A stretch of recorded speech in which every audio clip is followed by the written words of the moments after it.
Mumbai Indians அணிக்கு 5 முறை trophy வென்று கொடுத்த சிறந்த கேப்டனாக ரோஹித் சர்மா அவர்கள் திகழ்ந்துட்டு இருக்காரு. ஆனா இப்போது அவர் மும்பை அணியில இருக்கணுமா வேண்டாமா அப்படின்னு யோசிக்க ஸ்டார்ட் பண்ணிட்டாங்க.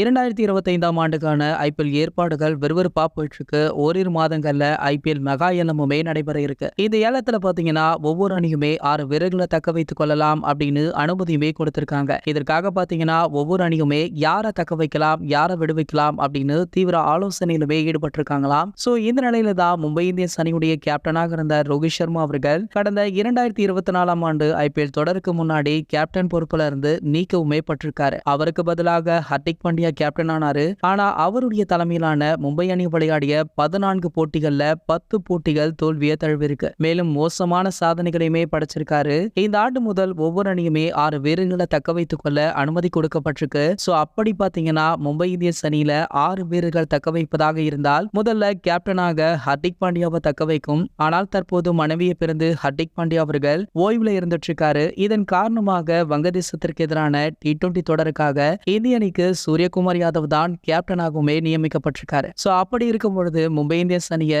எப்படி ஹர்திக் பாண்டியாவால சிறப்பாக வழிநடத்த முடியும் அப்படின்ற கேள்வியுமே எழுந்திருக்கு. மேலுமே அவர் தக்க வைக்கப்படுவார் அப்படின்னு எதிர்பார்க்கப்படுது. ஆனா ரோஹித் சர்மா மும்பை இந்தியன்ஸ் தக்க வைக்கப்பட வாய்ப்புகள் குறைவுதான். காரணம் என்ன அப்படின்னு பாத்தீங்கன்னா அவரை கேப்டனாக தங்களுடைய அணிகளை விளையாட வைக்க பஞ்சாப், ஆர்சிபி, லக்னோ ஆகிய அணிகள் ஆர்வம் காட்டுவதால ரோஹித் சர்மா அவர்கள் மற்ற அணிக்கு ஜம்ப் ஆக அதிகப்படியான வாய்ப்புகளுமே இருக்கு. வெயிட் பண்ணி பார்க்கலாம் என்ன நடக்குது அப்படின்றத. இது போன்ற கிரிக்கெட் செய்திகளை பத்தி நீங்க உடனே தெரிஞ்சுக்க நம்மளுடைய தமிழ் நியூஸ் எக்ஸ்பிரஸ் அப்படின்ற நம்ம சேனலை சப்ஸ்கிரைப் பண்ணிக்கோங்க.